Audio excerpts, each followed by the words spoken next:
Hey everyone, welcome to Mind Fitness Warriors. This interview series is all about connecting with people who have been through the deepest valleys of mental wellness and mental health and have risen out the other side with a story to share. These are raw and real journeys and real people, and we're able to connect and see how individuals have used a holistic approach to gain a more fit and healthy mind. So today I am super excited to introduce our guest that we have on our show today, which is Taylor Bosco of My Body Taylor. And she is a life coach, a personal trainer, and as well has just started getting into beautiful retreats, which she just had a retreat and just came back from Bali in Indonesia, and I was able to sort of follow along the photos, and it absolutely looked gorgeous. And Taylor is going to be taking us through her journey with emotional wellness and mental health and talking to us about how she has brought herself back into balance using holistic means, and hearing her journey and hearing how raw her experiences were and what she sort of went through. We are hoping that this is going to connect with somebody out there, and just to be able to relate and to see how powerful these stories are, and that you are not alone. So I actually met Taylor. I've never met her actually until we did this interview series, but I somehow came across her on social media on Instagram, and she has a ton of followers, like 16,000 or something. And I think I found her when I had hashtagged something of my own. And I started following her, and I followed her for a couple months. And that's kind of what I do. When I follow somebody, I really look for there to be an energy connection. I unfollow a lot of people who I don't feel really vibrate at the same level as me or have positive input to add to my life. And she was someone that I started following, and over a couple months of seeing her posts and seeing just the influence that she has, I really decided that this was someone that I wanted to be part of the launch series for our Mind Fitness Warriors interviews, and reached out to her, and she was more than happy to take part. And I am really excited to be able to introduce her, and to also, for the first time myself, really hear the powerful story that you have to share, Taylor. So without further ado, I would like to welcome you, and the floor is now yours. So please take us through your journey, where you started. Take us through all of those experiences that you've had. And then, at the end, we're going to hear about how you have taken your life and recreated that balance through all the holistic means that you now teach yourself as an educator and as a trainer and coach. So thank you, Taylor, for joining us, and take it away. Thank you for having me. Seriously. I so align with your mission, so it was an easy yes to get on here today and speak with you about this. I think it's so important to get everyone's stories out who do have success with healing themselves, on a more holistic approach, because that's when you're doing the true healing instead of just covering up symptoms that you might be feeling. So definitely happy that you're putting all of this out there, because it's doing a lot more than people, I think, realize. So I'll go ahead and start way back when I was in junior high is when I really started battling depression and anxiety. It was really a mix of both. And as my anxiety got worse, depression would then get worse. So it was kind of an alternating thing. But it started just with me reflecting on myself and thinking, that I'm terrible and that I'm stupid and that I'm not good enough for anything, and that I wasn't pretty enough for boys to start liking me, and that all the other girls around me were better than I was. And so I was comparing myself, and then I did pretty perfect in school. I have to say, I was a straight A student. But I felt trapped all the time, and I was just very unhappy, and I blamed it on myself. I didn't understand anything at all going on with mental health or anything like that at the time. So then I started actually thinking, okay, if I do this, then I'll be happy. So I started getting on this pattern of thinking things, okay, what can I do to make myself happy? So I was like, I'll get really skinny, and then I'll be perfect, and then people will love me, and then I'll be happy. So I started starving myself, and then I lost a little weight. I wasn't too overweight, but I had a little bit of like younger baby fat on me. And then I went overboard with it, and I would have these like battles with pretty much like seeing how low of a calorie count I can get. And then that was obviously not sustainable. I kept fainting, but I still kept it a secret because I was good at putting on a mask. Then that led into not being able to keep up with it. So then I would binge eat, and then I would get so mad at myself if I ate anything. And then it led to making myself throw up. So it was from feeling so down about myself, it started causing other problems, me basically putting a lot of harm to myself because of that. Thinking that if I could just be this ideal image of perfection, then maybe I'll be happy. So that continued. Then through high school, my depression got worse, and I did a little bit of drinking in high school. And I know that that was really just like me trying to get out of myself. And it wasn't like a huge problem or anything, but looking back, I can recognize it now. And then through high school, I was just kind of numb. It was like I wasn't really there fully. I was always like cloudy in my head. I always felt so bad about myself. I would spend hours in my room just crying for no reason, but I didn't know why. And I felt like something was wrong with me, but I didn't know what. And I felt like nobody understood me. So I felt fully alone. So I couldn't really talk about it. My mom, of course, is super, super positive. So I was lucky to have her around, and she would come in and try to hug me, but I would actually like freeze up. I couldn't even receive any love because I felt so unworthy of it. And back then I didn't understand this. So I just thought something was wrong with me, and like, what was happening, all this stuff. But I had so much pain inside.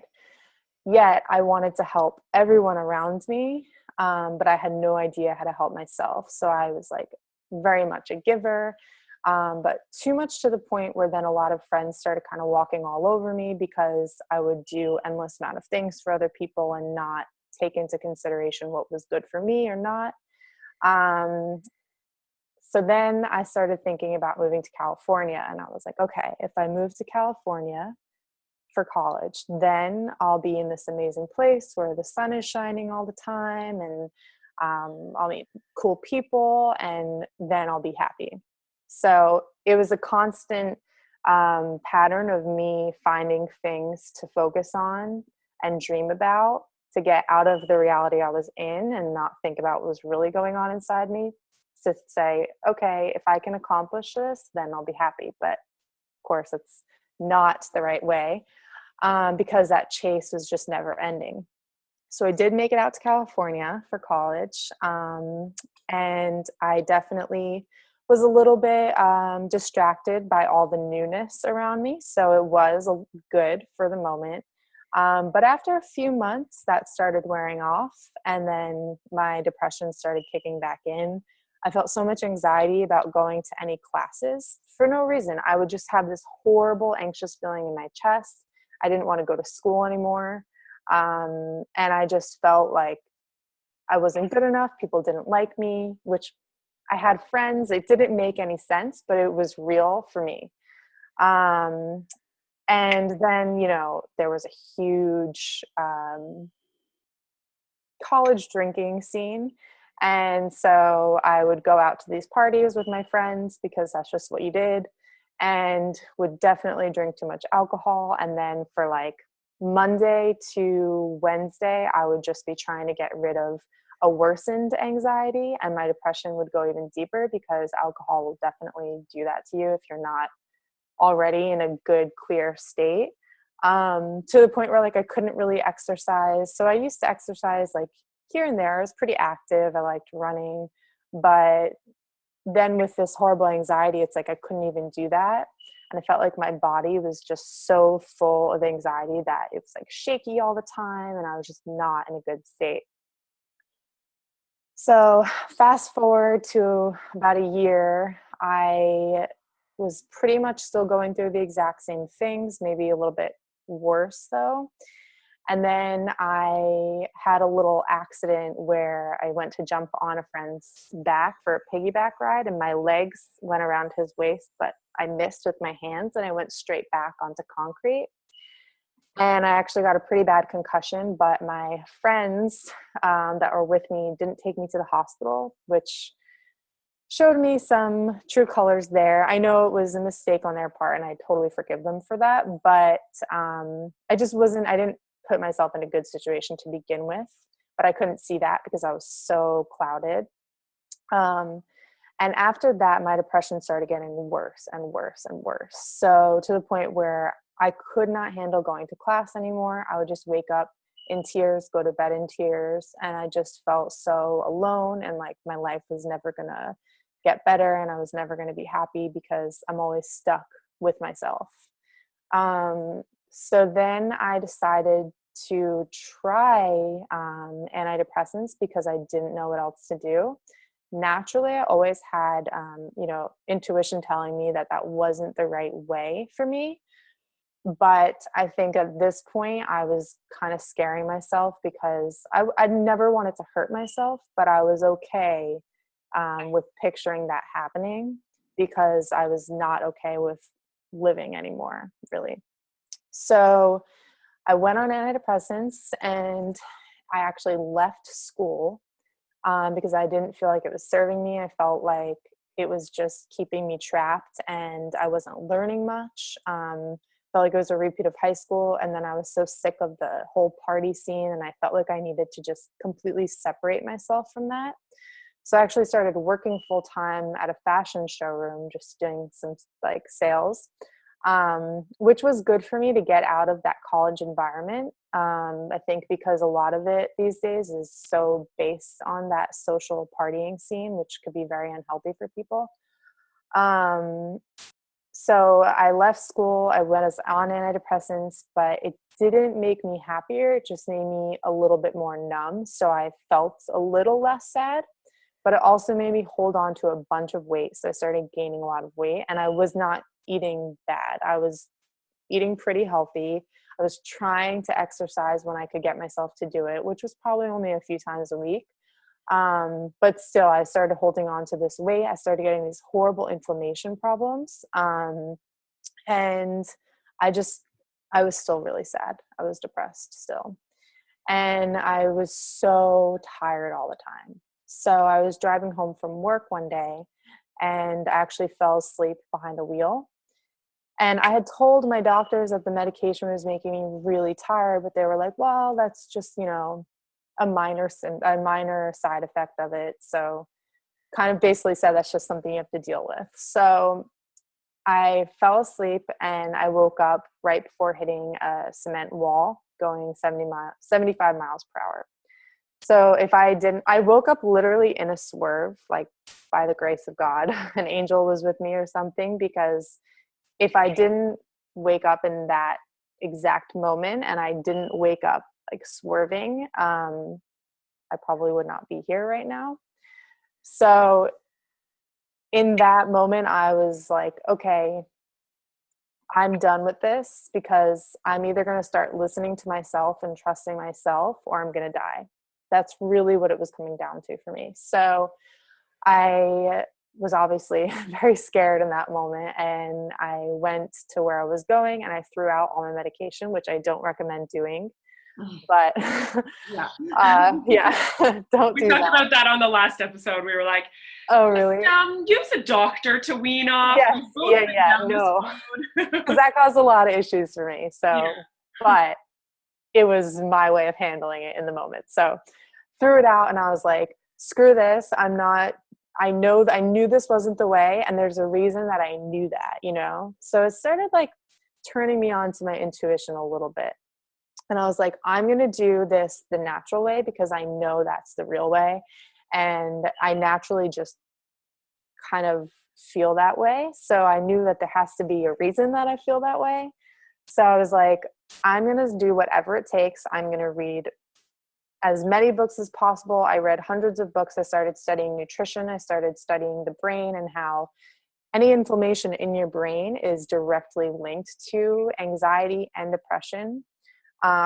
So if you're having inflammatory issues and your body's off balance, then that could be a major cause of your anxiety and depression. And then being depressed and having that stress on you can cause your hormones to get imbalanced, which then can also have a direct effect on your serotonin and dopamine. So everything is so connected with your body.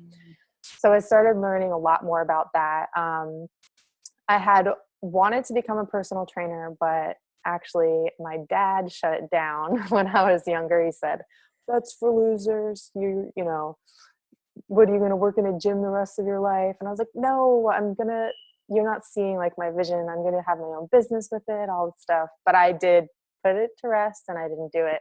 So I was like, why didn't I ever do that? Like, I need to start listening to myself. So it all became about trusting myself, and that inner voice. So I started studying to become a personal trainer, and I started using exercise as a form of medication because I just started listening to my body more and what made me feel a little bit better.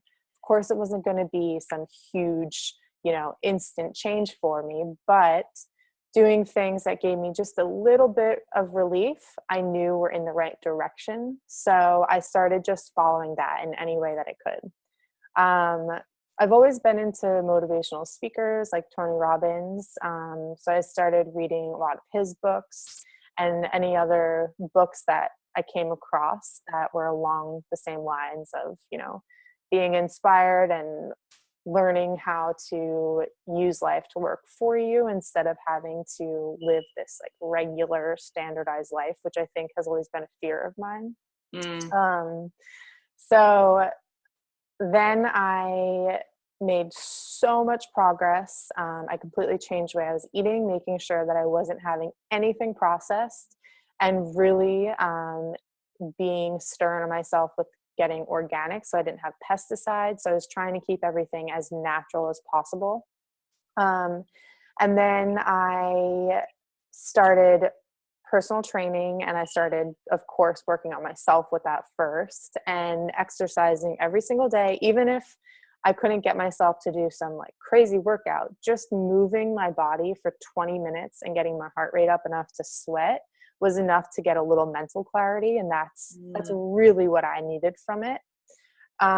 So then I decided to start personal training after I got my certification and everything. I actually just started privately in Los Angeles, and that started building itself. And then I was working for a marketing company instead of the fashion showroom. So I was working 2 jobs full time, basically. And so I was waking up at like 5:45 and then training a few clients and then working from like 8:30 to 6 and then training a few clients till 10 p.m. So I was like really overdoing it for quite a while. But I didn't care because I knew like I'll do whatever it takes to do training full time and work with people. And I thought I was doing so much better, and I was. But then, of course, my depression was creeping back in again. And I didn't fully want it to be real, so I kind of denied it to myself. And then I started getting these horrible cramps before my period where I would literally have to just lay down on the floor and try to breathe because I was in so much pain. So I went to the gynecologist because that clearly couldn't be normal. And she told me that my like pelvic floor muscles were just so tight. She's never seen anyone have it that tight before, which is from stress. So I'm like, okay, I must be really stressed out still. And then she just looked at me and she was like, "Are you okay?" And I started bawling and I completely lost it. And I was like, "No, I'm not actually." And she was like, "Maybe," I was like, "But I've been here before. I think I didn't want it to be real. So I haven't admitted it to myself, but no, I'm falling back down again." And I was like, "But I thought I figured it out, you know?" So then she was like, "Maybe you should get a therapist," or which I had tried before, but it just didn't do that much for me. And she was like, maybe you should get on antidepressants. And I was like, no, I'm not doing that. Like I've tried that, and that's not the way for me anyway. She was like, well, you need a support system because you can't like just go out this alone and not talk about it. And so I was like, okay, maybe I'll try to find another therapist and see, trying to stay open. So I called my mom when I left the gynecologist and I told her what was going on. And she was like, oh my gosh, I had no idea. Because I'm really good at hiding it. Like I can put a mask on, which I think a lot of people who go through this do wear a mask when they go out in public. And because they don't even understand it themselves, how are they going to talk about it? And that's the thing about mental health, right? Is that it's the Mm-hmm. one thing that we can hide because it's invisible to anyone else other than ourselves. Whereas physical health, you can tell if someone, comes into a gym and they need to lose 100 pounds. And that's where it's almost like we've made it socially acceptable because it's something that people can see that. But whereas with mental health, like I was the same way. I hid it from everyone for the first couple of years, but that is what eats up at you because you feel that you're going at this completely alone. Right, Do you exactly. feel that maybe this second bout of falling back into depression had anything to do with maybe like adrenal fatigue and the burnout side of it, so that even though you were passionate and loving what you were doing now, you were getting yourself to a point where your mind and your body couldn't keep up with each other? Like, do you feel that may have been one of the connections that led you back down? Oh yeah. It was a couple things, but that for sure is one of them. Because I was clearly burning myself out. Like that is not a healthy work schedule. And I tend to be a little bit of a perfectionist, and maybe, but that also comes from not feeling like I'm worthy if I'm not doing a million things and achieving a million things. It's like I Yeah. was directly measuring my worth and, self-value with what I accomplish, Right. which is totally backwards. Right. So you're spot on there. And, but then my mom also was like, I wrote this number down to a life coach. I don't know if I still have it. It was a couple of years ago, who was working directly under Tony Robbins. Let me see if I still have it. Maybe that would be something you're into. And I'm like, I don't really know what a life coach is, but all right. So she found the number on this little piece of paper in her closet.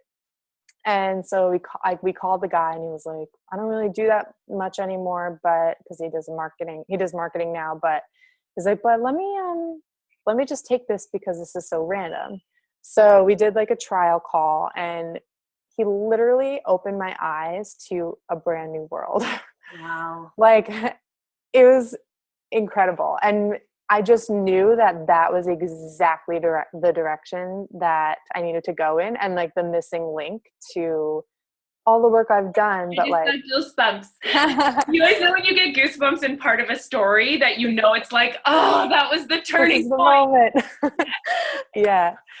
So I started working with him. I had no idea how I was going to come up with the money for it, but I just knew that it was right. So it was going to work out somehow. And somehow I started like doubling my income. Wow. After I started working with him, just from making the shifts within myself, Yeah. and he helped me learn so much about, the true power of our thoughts and how that translates into our energy. And really what we focus on is me controlling my state of being. So it's like, which is directly related to health and everything, but mostly your mindset. And the thoughts you're thinking are going to affect your energy, and your energy affects your state. So it's like you can live from a depressed state where you're more like this, or you can learn to change your state and be actually alive and be yourself and be full of energy. And so much of that has to do with what's going on up here. And that was the part that I hadn't fully touched on yet. So we worked for about 6 months together, and then I was like, this is exactly what I'm created for. Like everything I went through was clearly building blocks to get me to where I am now. And so he was like, oh, I knew you were going to say this. Like, I've been waiting for you to make this realization. And so then he kind of became my mentor, and he started training me. And then I used some Tony Robbins programs to become a life coach. And that's how the whole life coaching thing started. And I somehow just had some clients come to me who wanted me to life coach them before I was too scared to really start, just like a little bit like, do I really like have that in me? Right. But once I did, it was like, it just started flowing out of me, and I knew exactly what to do for everyone in the moment because it was what I was supposed to be doing, and it just came so naturally. But all of my experience has been like pieces that I've needed to make shifts inside myself that other people now come to me and need help on. And, without having gone through all this, there's no way I could help people in the way that I can now. And even now, so, now I feel pretty amazing all the time. However, I'm still having a little bit of inflammation issues that have never gone away. Like even today, I have to say my eyes are a bit inflamed. I'm not sure if you can tell, but no, we cannot. Yeah. But I'm letting you know that because I still have it in me where I work a little too hard. I do a little too much, and it's hard for me to take a step back. And that's something I keep relearning, because if I don't take that step back and give myself real me time, I'm so passionate about my work and everything that I hold it so close to my heart. Absolutely. So it's hard to separate myself from that, but it's important to, because, too much work is too much work. So even with what you're doing in life, you need that balance, just like our bodies do, hormonally, nutritionally, everything. So every time I do start going downhill a little bit, I know that I notice I am doing too much, and I need to take a step back and remember that the most important things for me to do every day is wake up, do my meditation, eat something nutritional, do a workout, maybe do some journaling or some reading, depending on what book I'm on and stuff, and then get to work.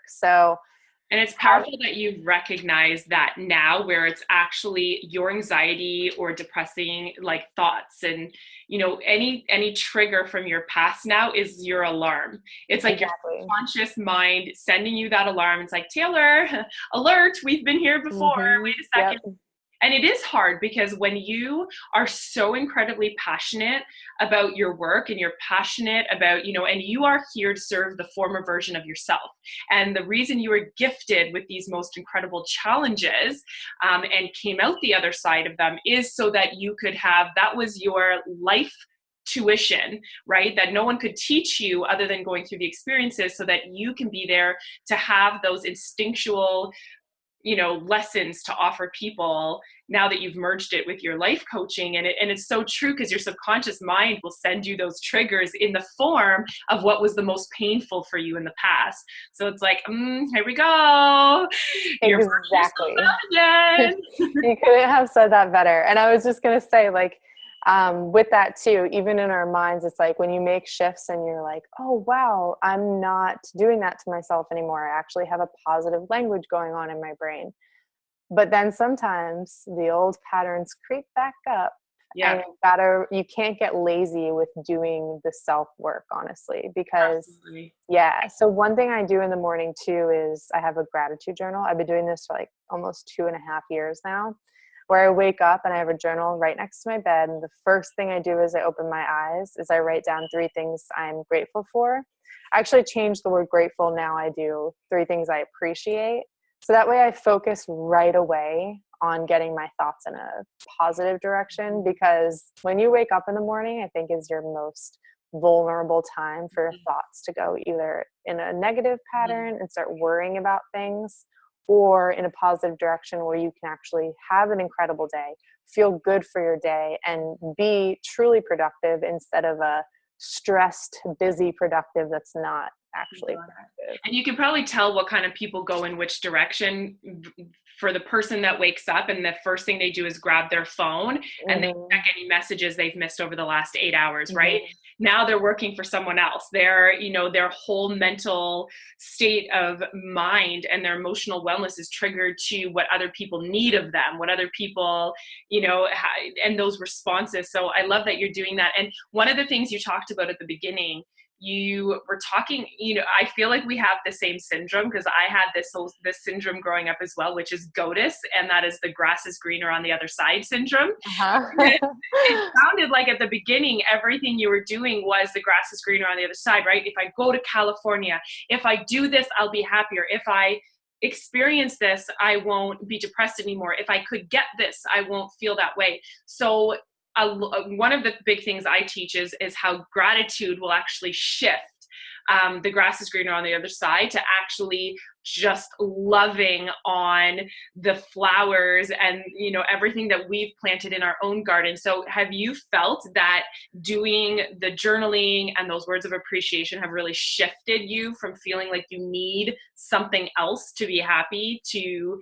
actually seeing that your life is just full of beauty? Like, do you feel that has made a huge shift for you? 100%. So that's exactly the whole point of doing those things, is to retrain my brain to be present and like realize what's actually in front of me and all the opportunities that are in front of me and how blessed I am to be where I am. Even at my hardest times, it's like, I could have had it way worse, and the sun was still out and the grass did grow and I could go get food and water and I could just walk down the street if I wanted to. And like, it did help me kind of take little things and reappreciate them so much, because now I can be happy literally going for a walk and having no plans and just seeing what happens, because I can recognize so much beauty. Whereas before I was able to actually, rewire my brain this way and like